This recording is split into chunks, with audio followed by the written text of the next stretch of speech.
പിന്നെ അത് കഴിഞ്ഞ് പിന്നെ ഏതായിരുന്നു? പുതുപ്പള്ളി കേശവൻ അല്ലേ? ആണോ? കേശവനാനൊക്കെ ആയിരുന്നു. പുതുപ്പള്ളി അല്ല, ഗണേശൻ. പുതുപ്പള്ളി ഗണേശൻ. ഗണേശൻ സ്വന്തമായിട്ട് കയറിയത്. സ്വന്തമായിട്ട് കയറിയത് ഗണേശൻ. അപ്പോൾ അതെങ്ങനെ പുതുപ്പള്ളിക്കാരുടെ വിളി വരുന്നത് എങ്ങനെയാ? അത് എന്നെ വിളിക്കണത് സുരേഷ് എന്ന് പറഞ്ഞ ചേട്ടനാ. അതായത് ഇപ്പൊ കേശവനാനയുടെ വണ്ടി ഓടിക്കുന്ന സുരേഷ് ചേട്ടനുണ്ട്. അതായത് ആളും അവിടെ തന്നെ ഉള്ളതാ. ആളാണ് എന്നെ വിളിക്കണത്.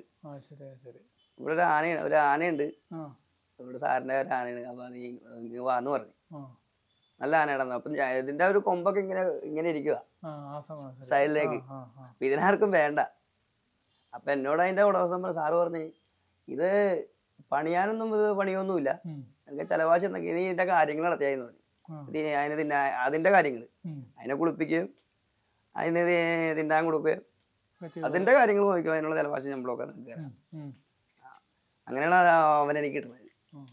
അല്ല, നമ്മുടെ കിട്ടി കഴിഞ്ഞാൽ നമ്മളതിനെ പിന്നെ ഈ പറഞ്ഞ പോലെ പിന്നെ അത് പൂരത്തിനൊക്കെ കൊണ്ടുവന്ന പൂരത്തിനാക്കിയായിരുന്നു. പിന്നെ അതെന്ന് വെച്ചാല് ഒരു എന്താ പറയാ, നടപ്പ് ഇത്തിരി സ്പീഡ് കുറവാക്ക്. അത് പയ്യെ നടക്കുള്ളൂ. ഭയങ്കര വയറൊക്കെ ആയിരുന്നു.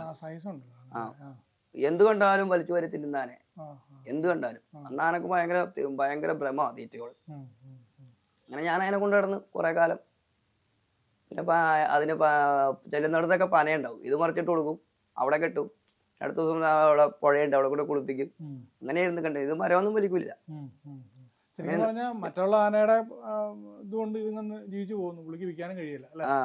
അപ്പൊ അങ്ങനത്തെ ഒരു ആനയത്. അപ്പൊ അങ്ങനെ നടന്ന് ലാസ്റ്റ് പിന്നെ ആന അത്യാവശ്യം മരമൊക്കെ പിടിക്കാനൊക്കെ തുടങ്ങി. അത്യാവശ്യം നമുക്ക് അരി മേടിക്കാനുള്ള ആന നമുക്ക് തന്നു കൊടുക്കി. അങ്ങനത്തെ ഒരു ആനയായിരുന്നു. പിന്നെ ആന എവിടെ ചെന്നാലും നല്ല നല്ല മരങ്ങളൊക്കെ പിടിക്കാൻ തുടങ്ങി. പണിയാനായി. അതിന്റെ ഉപദ്രവം വല്ലതും ഉണ്ടായോ? ഇല്ല, അതും ഒരു സാധു ആനയാ. അതിനെ കൊണ്ടും ഒരു ശല്യമില്ലാത്തൊരു ആന, ഒരു പാവം പിടിച്ചൊരു ആന. അതിന്റെയൊക്കെ കുഞ്ഞിന്റെ മനസ്സാ. ഒരു ശല്യവും ഇല്ല. നമ്മളെന്തോരട്ടെ അതിനൊക്കെ തല്ലിയാലും അതൊന്നും നമ്മളെ ഒന്നും തിരിഞ്ഞു പോലെ ഐറ്റുകൾ നോക്കൂല. അങ്ങനത്തെ ഒരു സാധു ആനകൾ, അതൊക്കെ വെറും സാധു. അതിന്റെ ഈ പറഞ്ഞ പോലെ എഴുന്നള്ളത്തൊക്കെ അല്ലെങ്കിൽ പൂരമൊക്കെ ആ ഭാഗത്തായിരുന്നു അല്ലേ? അതിന് കോട്ടയം ജില്ലയിലായിരുന്നു പരിപാടി. എനിക്ക് അവിടെ ഉള്ള ആ ലൊക്കാലിറ്റിയിലുള്ള പൂരങ്ങളൊക്കെ, ചെറിയ ചെറിയ പൂരങ്ങളൊക്കെ എനിക്ക് സാറ് തന്നു. അങ്ങനെ ഒരു 10-90 പൂരം ആ വർഷം എടുത്തായിരുന്നു. പൂരത്തിനൊന്നും അലമ്പില്ലാക്ക്. അപ്പൊ 90 പൂരവും തടിപ്പണി എന്ന് പറയുമ്പോ ആന നഷ്ടമുള്ള ആന അല്ല. അല്ല. ആ വർഷം എടുത്തായിരുന്നു 10-90 പൂരങ്ങളൊക്കെ എടുത്ത് കൊമ്പൊക്കെ മുറിച്ച് ഒരുക്കി റെഡിയാക്കി. അപ്പൊ അവനെ ശരിക്കും നമ്മള് ചെന്ന് അവനെ വൃത്തിയാക്കി എടുത്ത് അവന്റെ രൂപം ഭംഗിയൊക്കെ ഓക്കെ ആയി മിടുക്കനായി തടി പിടിച്ച് പൂരെടുത്തു. അത് ചെറിയ കാര്യമല്ല. ഇപ്പൊ സാറ് ഇപ്പൊ അങ്ങനെ പറഞ്ഞു, നോക്കാം, ഇങ്ങനെ ജസ്റ്റ് നോക്കിയാൽ മതി എന്ന് പറഞ്ഞ മുതലിനെ നമ്മൾ ആ പരുവത്തിനാക്കി എടുത്തു. ഇതൊരു വലിയ കാര്യം തന്നെയാണ്. പുതുപ്പള്ളി ഗണേശൻ. അവിടെ അന്നേരം ആ സമയത്ത് ബാക്കി ഉണ്ടായിരുന്ന ഏതൊക്കെ ആനൊക്കെയായിരുന്നു? അവിടെ അന്ന് ഒത്തിരി ആനയുണ്ട്, ഇഷ്ടംപോലെ ആനയുണ്ട് അന്ന്. അവിടെ അഭിമന്യു, മാണിക്കൻ, കേശവൻ, സാധു, ബ്രഹ്മദത്തൻ, അർജുനൻ, പിന്നെ അഭിമന്യു, മറ്റേ രാജേശ്വരി, പിന്നെ രാജശ്വരിക്ക് ഉണ്ടായിരുന്നു കുറച്ച് കാലം. അതിങ്ങനെ അതിന് സവാരിക്ക് പോയിട്ട് അമ്പാരിയായിട്ട് ഒരു മുറിവുണ്ടായിരുന്നു ഇവിടെ. അപ്പൊ അങ്ങനെ വന്ന് നിന്നിട്ട് ആനക്കാരൊക്കെ പോയി. അവർക്ക് പിന്നെ പൈസ കിട്ടുന്ന സമയമല്ലോ. ഞാനവിടെ നിൽക്കുന്ന സമയത്ത് എന്നോട് സാറ് വെച്ച് ഇതിനെ നോക്കാവോന്ന് ചോദിച്ചു. അപ്പൊ ഞാൻ നോക്കിക്കോളാന്ന് പറഞ്ഞു. പിന്നെ അതിന് ചോറൊക്കെ വെച്ച് കൊടുത്തപ്പോൾ പുള്ളി പറഞ്ഞ് ചോറ് വെച്ച് കൊടുത്ത് അവളുടെ ശരീരമൊക്കെ ഒന്ന് കേട്ടണം, അവളെ വൃത്തിയാക്കണം. അത് ഈ പറഞ്ഞ പോലെ ഗണേശനെ കണ്ടുള്ള അനുഭവം നമുക്കുള്ള അങ്ങനെ ആവശ്യത്തിന് തന്നു. അതായത് കുറച്ചു കാലം അതിന് നിന്നു. പുള്ളിക്കാരത്തി അടിപൊളിയാണ് പുള്ളിക്കാരത്തി. ഈ അതിനെങ്ങനെ ഒരു ശരിക്കും ഒരു ആണാനയുടെ പ്രശ്നങ്ങളുണ്ടോ ചില സമയത്ത്? ആണാനെ മാറി വെക്കും രാജശ്രീ. നമ്മുടെ കയ്യിൽ നിന്നൊക്കെ ചാടിപ്പോവും. എന്റെ കയ്യിൽ ഓടിപ്പോയിട്ടുണ്ട്, എന്നെയൊക്കെ പറ്റിച്ചിട്ടുണ്ട് ഇഷ്ടം പോലെ. പാടത്തൊക്കെ പോയിട്ടുണ്ട്, വിളിച്ചിട്ടൊന്നും വന്നിട്ടൊന്നുമില്ല. അതാണ് എന്താന്ന് വെച്ചാല് ഇതിന് ഈ ആന എന്നല്ല, പിടി ആനക്ക് കൈവിടലുണ്ട്. ഈ ആന കൈവിടൽ കൂടുതലുള്ള. എന്നാലും റൈഡിങ് സെന്ററിലൊക്കെ നടന്നിട്ടിരുന്ന ആന. ഞാനിങ്ങനെ നിൽക്കുമ്പോ ഞാനൊക്കെ ചാർജ് എടുത്ത് കഴിഞ്ഞിട്ട് ഞാനൊക്കെ ചോറ് കൊടുക്കണ, ഇതിനെ കുളിപ്പിക്കണ്, ഇരിക്കുന്ന മുറിവിന് മരുന്നൊക്കെ വെക്കണം, അങ്ങനെയുള്ള സമ്പ്രദായങ്ങൾ. അഴിച്ചൊന്നും കൊണ്ടുപോകില്ലായിരുന്നു. ഒരു ദിവസം ഇതിനെ അഴിച്ചു വിട്ടതാ. പട്ടെടുക്കാൻ പോയി പട്ടെടുത്ത് തിരിച്ചു കൊണ്ടുവന്ന് വെച്ച് എനിക്ക് ഒരു വട്ടം കൂടി പോയാലോ എന്ന് ആലോചിച്ചു. ഉം. ഒരു വട്ടം കൂടി പോയതേ ഓർമ്മയുള്ളൂ. അവിടെ നിന്ന് ആന ഒരു ഒറ്റ പോക്ക്, അപ്പുറത്തൊരു പാടം ഉണ്ടായിരുന്നു. ആ പാടമൊക്കെ കടന്ന് ചാടി ഓടി ഇതങ്ങ് ഓടിപ്പോയി. പുറകെ പോയപ്പോ എന്നോട് അവിടുത്തെ ആനക്കാര് പറഞ്ഞു, മോനെ ഇത് പുറകെ പോയിട്ട് കാര്യമൊന്നുമില്ല, ഇനി കിട്ടൂലെന്ന് പറഞ്ഞു. പിന്നെ അവിടെ നിന്ന് ഒരു നാമ്പടം മധു എന്ന് പറഞ്ഞ ആനക്കാരൻ, അത് നമ്മുടെ കൂട്ടുകാരനാ. പുള്ളി അപ്പൊ ഓടി വന്ന്, പുള്ളി ഓടി വന്നിട്ട് പുള്ളി ഞാനും കൂടി ആണ് ആനയെ കൊണ്ടുവന്നെ. പാടത്തിട്ട് പിടിച്ചോ? അവിടെ നിന്ന് പിടിച്ച പുള്ളി അന്ന് പുള്ളി ആളൊന്ന് മേളിൽ കയറിയാണ്. അല്ല പാടത്ത് ഓടാൻ വയ്യാത്ത ഓരോന്നിനായി. ചെളിയായി, അത്രയും ചെളിയല്ലേ. ആന അവിടെ പോയി നിന്ന് പിന്നെ അവിടെ നിന്ന് ഒരുവിധം പിടിച്ചോണ്ട് വന്ന് പിടിച്ച പിന്നെ വരൂല്ലോ. അങ്ങനെ ഒരു സുഖം. പിണങ്ങിപ്പോക്കല്ലേ പെണ്ണുങ്ങൾക്ക്. പെണ്ണുങ്ങൾ പിണങ്ങിപ്പോയ പിന്നെ വരാൻ പാടാ. ആണുങ്ങളാണെങ്കിൽ പിന്നെ 10 തല്ലി വെച്ചാണ് കൊടുത്ത് പോരാ. ഇവര് പോരുകയല്ല, അടിച്ചാലും പോരൂല, തല്ലിയാലും പോരില്ല. പിന്നെ എന്തെങ്കിലുമൊക്കെ പറഞ്ഞിട്ടൊക്കെ പിടിച്ചിട്ട് അത് തരാം ഇത് തരാന്നൊക്കെ പറഞ്ഞ് പിടിച്ചിട്ട് വന്നു. അങ്ങനെ വന്നു. ഉടമസ്ഥൻ വന്നേക്കുമ്പോ ഉടമസ്ഥൻ ഇത് അറിഞ്ഞ നമ്മളെ തല്ലാൻ ഓടി വരും അവിടത്ത്. ഇത് കേൾക്കുമ്പോ പുള്ളി എത്രയൊക്കെ ആനയെ കൊണ്ടേ കണ്ടിട്ടുണ്ട്. പുള്ളി വന്നപ്പോഴേക്കും ആനയെ മരത്തലുണ്ട്. അതൊരു അനുഭവമായിരുന്നു. രാജശ്ശേരി ആന എത്ര വർഷം ഉണ്ടായിരുന്നു? അതിന് കുറച്ച് കാലം തോന്നുന്നു. അങ്ങനെ അവിടെ നിന്നാണ് നേരെ പിന്നെ പോനെ. അല്ല പുതുപ്പള്ളി ഗ്രൂപ്പിൽ നിന്ന് ആ 2 ആന മാത്രമേ കയറുള്ളൂ അല്ലേ? അതെ അതെ. പിന്നെ രണ്ടാമത് എന്നത് സാധുവിന്റെ കൂടെ അമ്പിയുടെ കൂടെ നിൽക്കണേ. വീണ്ടും നിക്കണത് സാധുവിനോട്. പിന്നെ സാധുവിന്റെ കൂടെ അമ്പിയുടെ കൂടെ. സാധു ഈ പറഞ്ഞ പോലെ പേര് പോലെ തന്നെ സാധുവായിട്ടുള്ള ആനയല്ലേ, വലിയ പ്രശ്നമൊന്നുമില്ല പുള്ളിയല്ലേ? പ്രശ്നമൊന്നുമില്ല. പിന്നെ ആനയൊക്കെ സാധു ആള് ആന കുഴപ്പമൊന്നുമില്ല. ഈ പറഞ്ഞ പിന്നെ എന്താ പറയുന്ന പണിയാനല്ലേ? അവിടുത്തെ എല്ലാ ആനകളും അങ്ങനെയല്ലേ? എല്ലാ ആനയും പണിയാനകളാണ്. പണിയാനകളാണ്. 2 വരുമാനം എന്തായാലും ഉണ്ട് അല്ലേ? പൂരത്തിന്റെ അല്ലെങ്കിൽ എഴുന്നള്ളത്തെ വെള്ളിപ്പരിപാടിയോ അങ്ങനെയോ? അത് പണി ശമ്പളമൊന്നും പുള്ളി അങ്ങനെ മേടിക്കൊന്നുമില്ല. ആന കൊടുത്തുകൂടെ ഉള്ളൂ. അന്നൊക്കെ പറഞ്ഞ പുള്ളി അങ്ങനത്തെ ഒരു മനുഷ്യനാ. പുള്ളി ആനയെ കെട്ടിപ്പിടിച്ചിരിക്കുവോ അങ്ങനെയുള്ളൊരു ഉടമസ്ഥനല്ല പുള്ളി. പുള്ളിക്ക് ഇപ്പൊ എത്ര ആന ഉണ്ട് അത്ര ആനകളും സീസൺ കഴിഞ്ഞ് കഴിഞ്ഞാൽ അവരോരോ ആനക്കാരുടെ വീട്ടിലോട്ട് പോകും. അങ്ങനെയല്ലേ? അങ്ങനെ. അല്ലാണ്ട് ആന പണിയുന്ന പൈസയോ ആന പണിയുന്ന ആഴ്ചയിൽ പുള്ളി എടുത്ത് ചെന്നാ മതി. അല്ലാണ്ട് പുള്ളി അങ്ങനത്തെ ഉള്ള പണിയുന്ന പൈസ മേടിക്കുന്ന ആളോ അങ്ങനെ ഓവറായിട്ട് പൈസ കൊടുക്കണ്ടെന്നല്ല. അല്ല ആന തന്നു വിട്ട പുള്ളി ആ ഭാഗത്തേക്ക് ആനയെ നോക്കുന്ന ആനക്കാരനാണെങ്കിൽ കേട്ടാ. അല്ലെങ്കിൽ പുള്ളി എപ്പോഴെപ്പോഴും വിളിച്ചോണ്ടിരിക്കും. പുള്ളിക്ക് അറിയാത്തൊരു ആനക്കാരനാണെങ്കിൽ, പുള്ളിക്ക് അറിയാവുന്ന ഒരു ആനക്കാരനാണെങ്കിൽ ഒരു ആനയെ കൊടുത്തു വിട്ടാൽ പുള്ളി ആ ഭാഗത്തോട് വരില്ല. നോക്കുന്ന ഒരു ആനക്കാരനാണ്. നമുക്ക് ആന എവിടെ വേണമെങ്കിലും കൊണ്ടു കിടക്കാം, എവിടെ വേണമെങ്കിലും പോയി പണിയാം, എത്ര ഉറുപ്പ്യക്ക് വേണമെങ്കിലും പണിയാം. പുള്ളിക്ക് ആഴ്ചയില് ആനയെ കുളിപ്പിക്കണം, ആന വൃത്തിയായിരിക്കണം, ആനക്ക് തീറ്റണ്ടായിരിക്കണം. പുള്ളി എപ്പോഴും വിളിച്ചാലും അങ്ങനെ പോയിക്കോളൂ. ആനെ കുളിപ്പിച്ചാന്ന് പോയിക്കോളൂ. പുള്ളിക്ക് എന്നും കുളിപ്പിക്കണം ആന. ഇപ്പൊ എങ്ങനെയാന്ന് അറിയില്ല കേട്ടോ. അന്ന് അങ്ങനെയായിരുന്നു പുള്ളി. ഇപ്പോഴും അങ്ങനെയൊക്കെ തന്നെ. അവിടെ നല്ല സംരക്ഷണമാണ് അവിടെ. കഴുകല് ശരിക്കും പറഞ്ഞ ആനക്ക് അവന്റെ ആരോഗ്യത്തിന് ഏറ്റവും ബെറ്റർ അല്ലേ? അതെ അതെ. തേച്ചരച്ച് അവിടെ വെച്ചാല് നല്ല ഗുരുകുല പുള്ളി. പിന്നെ ഈ പിന്നെ നമ്മുടെ അവന്റെ ചികിത്സാ സമയം എങ്ങനെയൊക്കെയായിരുന്നു? ഏത് കേശവന്റെ? അല്ല പൊതുവെ ആനകളുടെ അവിടെ ആനകൾക്ക് എപ്പോഴും ചികിത്സ തന്നെ. അവിടെ ഇന്ന സമയമൊന്നുമില്ല. അവിടെ ആനകൾക്ക് വർഷക്കാല ശരീരം വാർന്നു പോകാത്ത രീതിയിലുള്ള എല്ലാ സാധനങ്ങളും അവിടെ കൊടുക്കും. അതിനെ ഒരു മുടക്കില്ലാത്ത ഒരു കമ്പനിയാണ്. ഒരാന പട്ടിണിക്കിടുന്ന ഒരു പരിപാടി അവിടെ ഇല്ല. ആനയെ തല്ലണമെന്നാലും പുള്ളിക്ക് ഇഷ്ടമല്ല. ഒരു വടി അടിക്കണ പുള്ളിക്ക് ഇഷ്ടമല്ല ആന. അത് ഒരാനയും അവിടെ ഇനി എത്ര വഴക്കുള്ള ആന, എത്ര എന്തൊക്കെ കാണിച്ചിട്ടുള്ള ആനയാണെങ്കിലും പുള്ളി പറയും ആനയെ തല്ലരുത്. ആനയെ തല്ലണ പുള്ളിക്ക് ഭയങ്കര ഇഷ്ടക്കുറവാണ്. എന്നാലും പുള്ളിയുടെ മുമ്പിൽ തന്നെ പുള്ളിക്ക് ഇഷ്ടക്കുറവാണ്. അന്നും ഇന്നും അങ്ങനെ ആയിരിക്കും. സാധുവിനൊക്കെ ഇപ്പൊ എത്ര വയസ്സുണ്ട്? സാധുവിന് ഇപ്പൊ ഒരു 10-35 വയസ്സിനൊക്കെ മേലുണ്ടാവും. കൂടുതലില്ലേ? മേലുണ്ടാവും. 15 വയസ്സിനൊക്കെ മേലുണ്ടാവും ഇപ്പം. സാധുവൊക്കെ ആദ്യം മുതലുള്ള അവിടെ ഉള്ളല്ലോ അല്ലേ? സാധുവൊക്കെ അത്യാവശ്യം പൂരങ്ങൾ ഇഷ്ടം പോലെ പൂരം എടുത്തിട്ടുള്ള ആന. അതെ, ഇഷ്ടം പോലെ പൂരം എടുത്തത്. ഇവിടെ തന്നെ ആയിരുന്നു ആന. മാഷിനായിരുന്നു ഇവിടെ, നമ്മുടെ നാട്ടിൽ തന്നെ ആയിരുന്നു. സാധു, മാണിക്കന്, ബ്രഹ്മദത്തന്, ഇവരെല്ലാവരും ഇവിടെ തന്നെ ആയിരുന്നു. സമയത്ത് പുള്ളിക്കാരുടെ ആന മാത്രമേ ഉണ്ടായിരുന്നുള്ളൂ ഇവിടെ. അങ്ങനെയാണ് ഞാൻ മാണിക്കത്തിന്റെ കൂടെ പോണത്. മാണിക്കൻ, ഒരുപാട് ആനകളുണ്ടായിരുന്നു ഇവിടെ. ശരിക്കും നമ്മുടെ പാലി അല്ലെങ്കിൽ വടക്കമ്പളൂർ ഏരിയ പൂരങ്ങൾ നമ്മൾ ആദ്യം പറഞ്ഞ പോലെ പൂരത്തിന്റെ കേന്ദ്രമാണ്. അതെ അതെ ഇവിടെ എനിക്ക് തോന്നുന്നു ഒരു 10-70 അമ്പലങ്ങളുണ്ടാവും അല്ലേ? ഈ ഒരു ചെറിയ ചുറ്റോളിൽ തന്നെ. അതെ അതെ ഇവിടെ എല്ലായിടത്തും ഇവിടെയൊക്കെ എല്ലായിടത്തും ഞാൻ പോയിക്കൊണ്ടിരുന്ന സൈക്കിളിൽ എന്റെ ചെറുപ്പത്തിലെ. അതെ, ഇപ്പൊ ഞാനൊരു 20 വർഷമായിട്ട് കൃത്യമായിട്ട് ഇവിടെ നമുക്ക് അറിയാം, നമ്മൾ പൂരങ്ങൾ പങ്കെടുക്കുകയല്ല.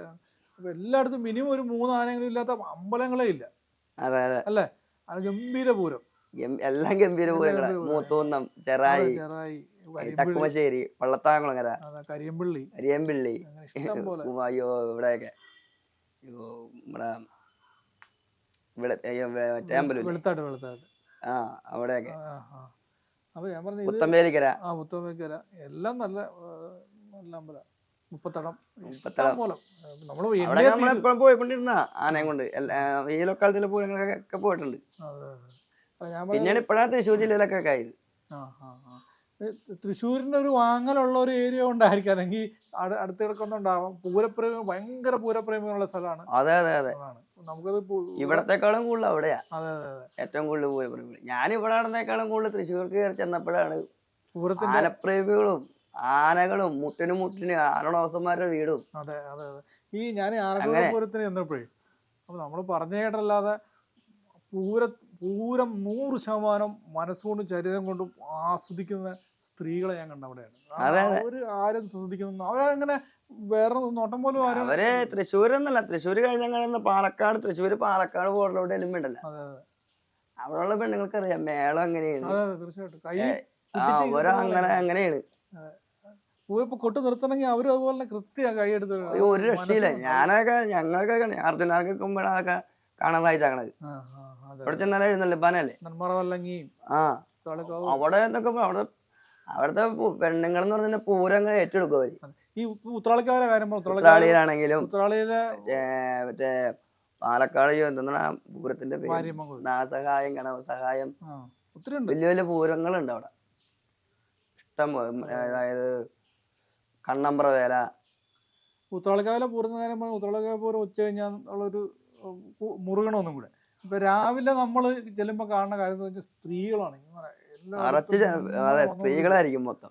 അയ്യോ, അതൊരു പൂരം അവരാണ് അങ്ങോട്ട്. നമ്മൾ ഓർക്കും ഇത് ഒരു സ്ത്രീകളെ പൂരാണെന്ന് വിചാരിക്കും. ഇങ്ങോട്ട് വരും എല്ലാവരും, കുട്ടികളും അമ്മമാരും അവരിങ്ങോട്ട് കെട്ടിച്ചിട്ടവരും ഒക്കെ കൂടെ വന്നിട്ട് രാവിലെ അങ്ങോട്ട് തുടങ്ങുവാണ്. നമുക്ക് അവിടെ അത്ര ബോറടിക്കും പൂരങ്ങൾക്കൊന്നേ, നമുക്ക് ടെൻഷൻ അടിക്കും. അത്രയും ടെൻഷൻ ഉണ്ടല്ലോ ആ പൂരത്തിനൊക്കെ. അങ്ങനത്തെ നമുക്ക് അതാണ് പൂരങ്ങള്. പിന്നെ ഈ പറഞ്ഞ പോലെ ആപ്പാടെ ടെൻഷൻ എന്ന് പറഞ്ഞാൽ ട്രെയിൻ പോണേ അല്ലേ? ട്രെയിൻ പോണേ എല്ലാ ആനയ്ക്കും അത്ര ഇതല്ല, അതായത് തൊട്ടടുത്തേ കൂടെ പോണേ ആനകൾക്ക്. പക്ഷെ അതൊന്നും ഇങ്ങനെ ഒരു മൈൻഡ് ഉണ്ടാവൂല. പിന്നെ ഇപ്പുറത്ത് ഈ പറഞ്ഞ ആലിന്റെ ചോട്ടിലുള്ള അപ്പുറത്തെ റൈറ്റ് സൈഡിലെ ആല്, അവിടെ നിൽക്കുമ്പോഴാണ് ഈ പ്രശ്നം. ഇപ്പുറത്ത് നിൽക്കുമ്പോൾ മാത്രം കുഴപ്പമില്ല, അകലമുണ്ട്. അവിടെ പെട്ടെന്ന് ആ വളവും കഴിഞ്ഞിട്ട് ഈ ചൂളടിച്ച് പെട്ടെന്ന് ഇങ്ങനെ ആനയ്ക്ക് ചില ആനക്ക് അതല്ല അവിടെ വെച്ചാല് എല്ലാം അറിയാവുന്ന ആനകളെ അവിടെ നിർത്തുള്ളൂ. അങ്ങനെ അല്ലാണ്ട് ചാട്ടുമാട്ടുള്ള ആനക്കുട്ടികളൊന്നും കൊണ്ടൊന്നും അവിടെ നിർത്തൂല. പേടിയുള്ള അങ്ങനെയുള്ള ഐറ്റങ്ങളൊന്നും അങ്ങനെ കയറ്റി കൊടുത്തേക്ക് അങ്ങനെ നിർത്തില്ല. അവനൊക്കെ അങ്ങനെ ഉണ്ടെങ്കിൽ അവരൊക്കെ ഒഴിവാക്കി നിർത്തും. ആൾക്കാർക്കും അറിയാലോ, എല്ലാവർക്കും അറിയാലോ. അത്രയും വലിയ പൂരമല്ലേ, അപ്പൊ അതിനെ പറ്റിയ ആനകളെ നിർത്തുള്ളൂ. അവരൊക്കെ ഇതൊക്കെ ശീലമായിട്ടുള്ള ആനകളൊക്കെ ആണെങ്കിൽ കുഴപ്പമില്ല. പിന്നെ അതൊക്കെ കഴിഞ്ഞിട്ട് നമ്മൾ പിന്നെ അങ്ങോട്ട് ശിവശങ്കര കുറുപ്പത്താനായിരുന്നു അല്ലേ? അത് പറഞ്ഞാൽ വെച്ചാൽ ഇവിടെ തൃശ്ശൂർക്ക് വന്നതിന് ശേഷം, അർജുൻ ആനയമേതൊക്കെ വന്നതിന് ശേഷം അത് വിനയനും ഞാനും കൂടി നിന്നാനാണ് അർജുൻ ആന. ഇടയ്ക്ക് നെട്ടുരാന്റെ കൂടെ ഉണ്ടായിരുന്നു അല്ലേ? നിങ്ങൾ ഒന്നിച്ചുണ്ടായിരുന്നു? ഒരുമിച്ചായിരുന്നു അർജുനാന. ഓക്കെ. അപ്പൊ ഈ പിന്നെ രാജേഷ് ആന ശേഷം ആയിരുന്നു ഇതൊക്കെ കഴിഞ്ഞ് നടന്നത്. അത് കഴിഞ്ഞിട്ട് ഞാൻ ഇവിടെ എറണാകുളത്ത് ഇവിടെ മാഷിന്റെ പരമേശ്വരനാനൊക്കെ ഉണ്ട് 1.5 കൊല്ലം. അന്നേരം സുണമ്പാപ്പായിരുന്നു ബിജു എന്ന് പറഞ്ഞ ആനക്കാരൻ ഇവിടെ. പുള്ളിയോടെ 1.5 കൊല്ലം ഇവിടെ നിന്നാ. അത് കഴിഞ്ഞിട്ട് പിന്നെ പോണേ, പിന്നെ വീണ്ടും തിരിച്ച് മറ്റേ ആനക്ക് പോണേ. ഈ തൃശ്ശൂര് ചാടുക എന്ന് പറഞ്ഞാൽ നമ്മള് എന്താ പറയുന്നേ, തലസ്ഥാനത്തോട് ചെന്നല്ലേ? അതെ, ആനയുടെ ഒക്കെ അവിടുത്തെ ഇത് നമുക്ക് അറിയില്ല. നമ്മള് ഇവിടെ ഇങ്ങനെയുള്ള പൂരങ്ങളൊക്കെ എടുത്ത് ഇവിടെ ഉള്ള ഇതല്ലേ കൂടുതൽ അറിയാവുള്ളൂ. എന്നാലും തൃശ്ശൂർക്ക് പോയിട്ടുണ്ട് കേശവനാന്റെ കൂടെ.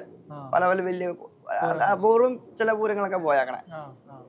എന്നാലും നമ്മൾ തൃശ്ശൂർക്ക് ഏറ്റവും കൂടുതൽ പൂരങ്ങൾക്ക് നിന്നതും കേശവനാനയും കൊണ്ട് ഒത്തിരി പൂരങ്ങൾക്ക് നിന്നു. ഇവിടെയുള്ള പൂരങ്ങളൊക്കെ മനസ്സിലായി, വലിയ പൂരങ്ങളെല്ലാരും കുറെ ആനകളുള്ള പൂരങ്ങൾ. ഇവിടെ എന്നൊക്കെ പറഞ്ഞൊരു 15 ആന. ചെറായിലാണ് ഏറ്റവും കൂടുതൽ ആന ഉള്ളത്. പിന്നെ മൂത്തുകുന്ത്, പിന്നെ ഞാൻ പിന്നെ കൂടുതൽ ആനകളെ കണ്ട മൊത്തം തൃശ്ശൂരാ. തൃശ്ശൂർ അങ്ങോട്ട് അങ്ങോട്ട് 50, 60, 70 ആന ഒക്കെയാണ്.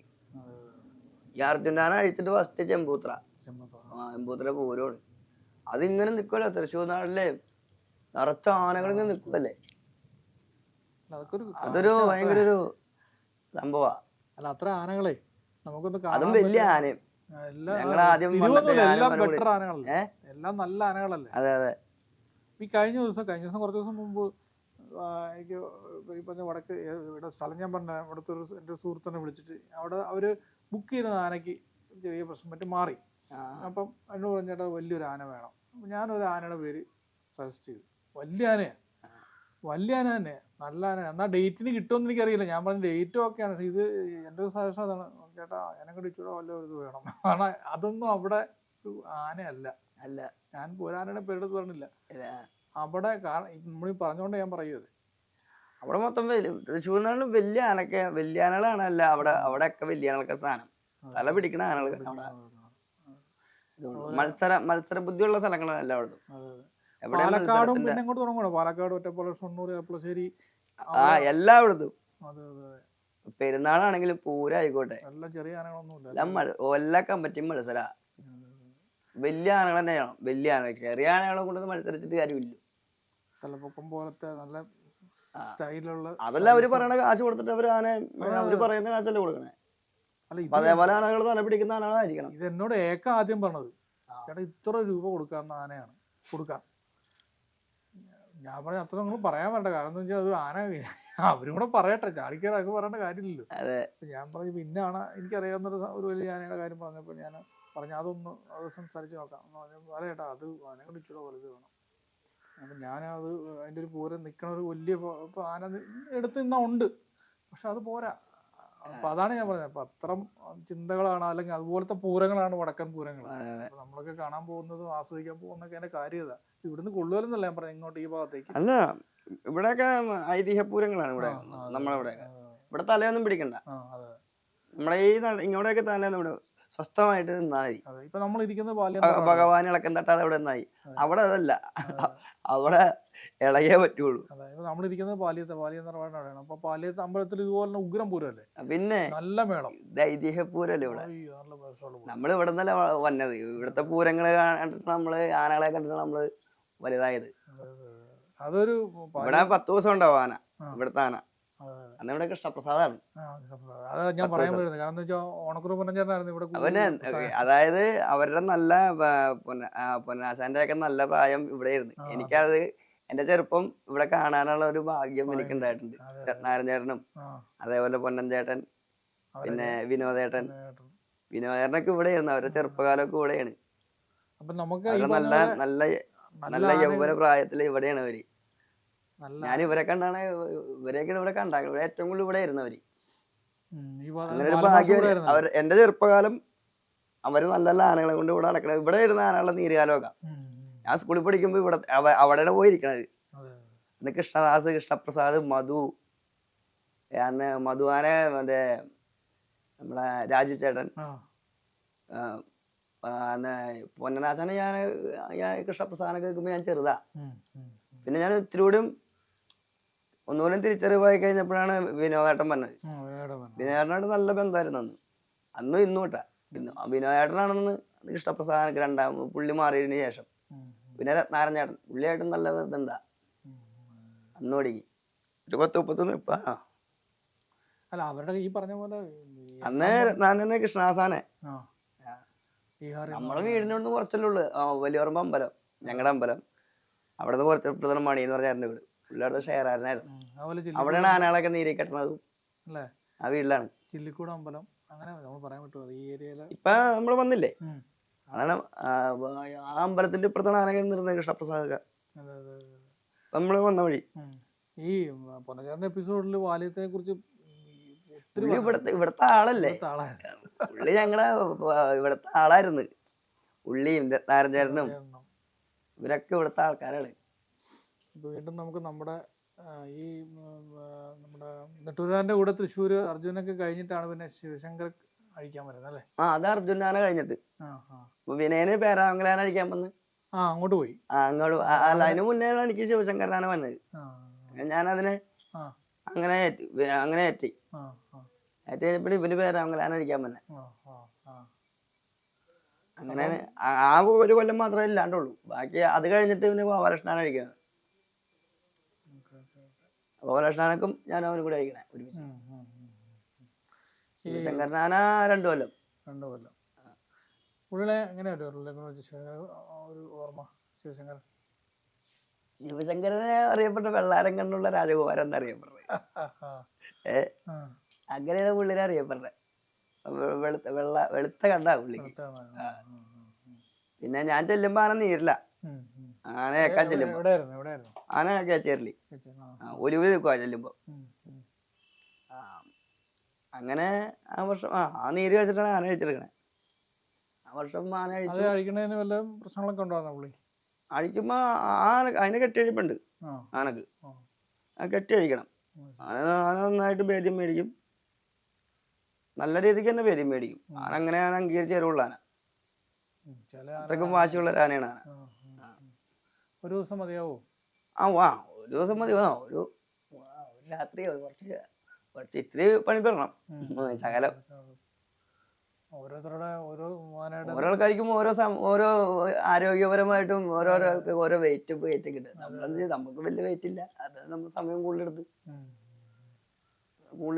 അല്ല എന്തായാലും ആനക്ക് ദോഷം വരാതെ കെട്ടിരിക്കാന്നുള്ളതാണ് എന്റെ ഒരു അല്ലേ. മുറിവില്ലാണ്ട് അടിക്കണമെന്നായിരുന്നു. അന്ന് ആനക്കിട്ട് മുറിവുണ്ടായി പോയി. ശകലം മുറിവായി. അങ്ങനെ ഒരു 10-25 ദിവസം നമ്മുടെ പോയായിരുന്നു. അവർക്കും അത് ബുദ്ധിമുട്ടായി ആന അഴിച്ച വർഷം. അപ്പൊ ആ വർഷം പരിപാടി കുറവായിരിക്കും എന്നാ വിചാരം. അപ്പൊ എന്നോട് പൂരം തീരാറായപ്പോ ദിലീപേട്ടൻ അപ്പൊ എന്റെ കൂടെ ഉള്ളവൻ പറഞ്ഞു, ഈ കൊല്ലം കൂടെ ഉള്ളൂ താൻ വലിയ ഇതാന്നൊക്കെ തന്നെ കൊണ്ടുവന്നാണ്. അപ്പൊ ഞാനിപ്പോ പൂരമൊക്കെ കഴിഞ്ഞപ്പോ ആനെ കൊണ്ടുവന്ന് അവിടെ കെട്ടാൻ പോവാ. പരിപാടിയൊക്കെ കഴിഞ്ഞു. മുടപ്പല്ലൂര് വേല കഴിഞ്ഞു. പാലക്കാട് മുടപ്പല്ലൂര് വേല ഇപ്പൊ കൂട്ടുകാരൻ പറഞ്ഞാ ഈ കൊല്ലം കൂടെ ഉള്ളതായിരുന്നു പറഞ്ഞു. നമ്മളേതായാലും ഒരു കൊല്ലം നിന്നില്ലേ. അപ്പൊ അങ്ങനെ കൊണ്ടുപോയി ആന കെട്ടി തിരിച്ചപ്പോ ദിലീപേട്ടൻ ആനയുടെ എനിക്ക് പണിയാൻ ദിലീപേട്ടനാ. ദിലീപേട്ടൻ ചോദിച്ചാ ഈ കൊല്ലം എത്ര പൂരം കൊടുത്തെന്ന് അറിയാവോന്ന് ചോദിച്ചു. ഞാൻ പറഞ്ഞ് എനിക്ക് വലിയ തിട്ടൂല്ല, എന്നാലും എല്ലാ വർഷത്തേക്കാളും കുറവായിരിക്കും. അപ്പൊ എന്നെ പറഞ്ഞ് കഴിഞ്ഞ ആന 110 പൂരം കൊടുത്തായിരുന്നു ചേട്ടാ. ഞാൻ പറഞ്ഞു എന്നാ ഇതിലും കുറവായിരിക്കും ഈ പ്രാവശ്യം എന്ന് പറഞ്ഞു. പുള്ളി എന്നോട് പറഞ്ഞ് ഈ പ്രാവശ്യം 118 പൂരം എടുത്തിട്ടുണ്ടെന്ന് പറഞ്ഞു. അപ്പൊ ആണോന്ന് ചോദിച്ചു. അത് എന്താണ് ഇത്ര ദിവസം കയറി എന്നിട്ട് ഇത്രയും പൂരം എടുത്തല്ലോ, അങ്ങനെ പറയാൻ ചാൻസ് ഇല്ലല്ലോ. ചേട്ടാ 118 പൂരം അങ്ങനെ എടുത്തിട്ടുണ്ട്. അപ്പൊ എന്നെ പറഞ്ഞ് അടുത്തൊല്ലം അഴിക്കുമ്പോ ഇത്രയും ഭേദ്യത്തിൽ നമുക്ക് ഇത്രയും മുറിവില്ലാണ്ട് അഴിക്കണം കേട്ടോന്ന്. ശരിയെന്ന് പറഞ്ഞു. പിന്നെ അങ്ങനെ ഞാനന്ന് വീട്ടിൽ പോവാ.